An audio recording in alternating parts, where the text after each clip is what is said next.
Ask not what your country can do for you, but what you can do for the worm. I'm changing a very, very famous quote by a very good speaker, and his name was John F. Kennedy, great American president, or a good American president. There's another one by a British man named Winston Churchill from World War II. Never, never, never, never give up. All right? So, why am I bringing these up to you? Because to become an effective speaker, you need to know what to do, but sometimes you also need to know what not to do. And in this particular lesson, I'm going to help you become a much more effective speaker in English. To not make the mistakes that many native speakers make, because it's their language and they don't think about it, I don't want you to make these mistakes to start with. So, let's go to the board, shall we? Mr. E's talking to a cat. Mr. Kitty. Okay. Why is there a cat? And if you look clearly or carefully, you'll notice there's 1, 2, 3, 4, 5 legs. Well, when I went to school years ago, and I was in a philosophy class, and one of the professors said, when writing a good essay or writing a paper or speaking, you should beware of the 5-legged cat. Beware means watch out for. Now, in your own language, you might do this, and many people in English do this a lot. Notice I said many, not all. And that's one of the key things. They use words like every, all, none, never, and always. I'm sure you've heard English people use them, and you're thinking, what's wrong? There's nothing wrong with them. Well, there isn't, as long as they have a reference. So if you say, for instance, all of the people in this room, that's okay. But when you say all people think, we have a problem, because you're generalizing. And that's what we're talking about. How to avoid generalization, all right? Or exaggeration. There's a fancy English word for this, and it's called hyperbole. And it means to use words in a way to evoke, which means to get a strong emotional reaction. So a lot of people use these words because they want to get something from you. They want to prove a point strongly, or they want you to get really energetic about it. Good point. You always leave the toilet up. Always, always. Every single time in my whole life, you've seen the toilet up, always. Clearly, it's not true. But when you say always, you don't have to look at specific, you can just generalize. Generalization can be helpful. But when you really want people to understand, it actually takes away from what you're trying to do. So let's go to the board and take a look at it. How can we get around this generalization problem that happens many times when people speak? Well, there are better words to use. Now, if you don't know what these words are, that's part of the problem. Okay, so let's take a look at the first two words, 1 and 2. Always and never. What people don't realize, because where I'm from, most of us aren't taught grammar. We learn it and we use it, and we're pretty good at using it, but we don't actually understand exactly where they come from. So, if you've got English friends, this is a good lesson for you to turn on for them too. Always and never. There's a term for this. Always and never belong to what I call the 7 sisters. These are called adverbs of frequency.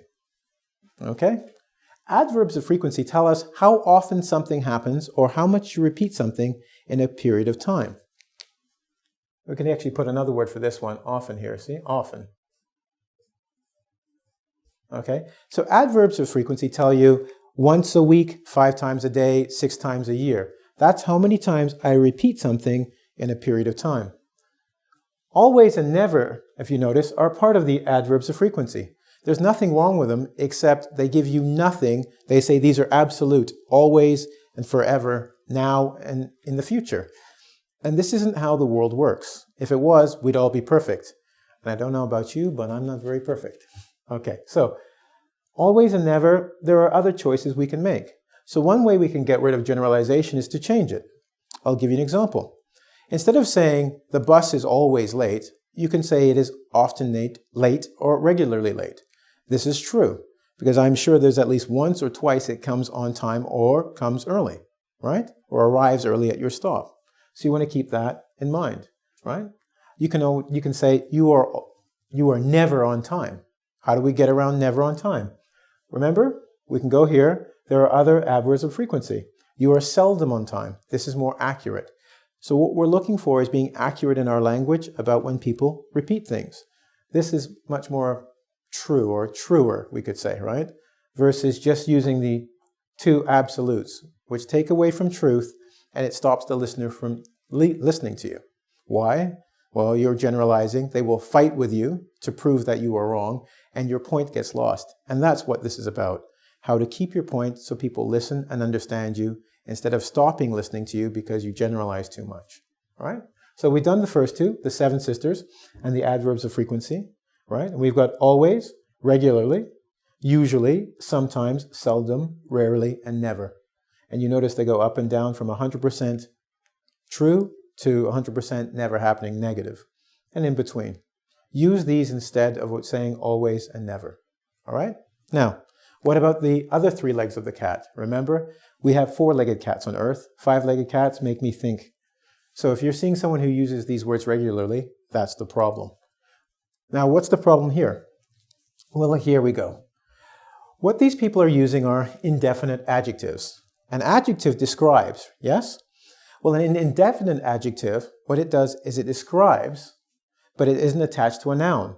So when you say all, you always do this. Not always, but let's give an example for some, or no, every. Everyone knows this. Everyone is who? Everyone on Earth? Everyone in the universe? Everyone in this room knows this. Okay, that makes a bit of a difference, okay? We're being more specific. Or all. All books. No, I'll give you a good one. All personnel must report to the office instead of all must report. All personnel or all the people must go to the office. People who work in a specific place. We have personnel. How about this one? Some. Give him some. Give him some what? If I say give him some money, that's specific. Once again, we've gone from very general to specific. And in doing so, you're bringing the person to understand what you really want them to know instead of generalizing over everything. Okay? Now this is a little bit of a complex lesson. Why? Because usually I like to have fun in our videos, and we barely talk to Mr. E. He's petting the kitty, right? Keeping it calm. But what we want to do is, overall, let's go back over it. We want to go from generalization in our speech because we want to be effective speakers and we want to be more specific. One of the mistakes that people do is they either take adverbs of frequency and they use the absolutes to say this is the way things are in the world, or they take indefinite adjectives and they don't actually use a noun to describe exactly what we're speaking about. So to fix that, what we do is we take the other adverbs of frequency, which are more specific, or we change our indefinite adjectives to indefinite pronouns. In both cases, we become very specific and we let the person we're speaking to understand what we really mean versus generalizing over everything. Now, I hope you liked the lesson today. I always try and produce a good one for you, and I never want to let you down. So I don't want to exaggerate about this and say every time I come out, you're happy, right? But Mr. E and I are going to take a little step out.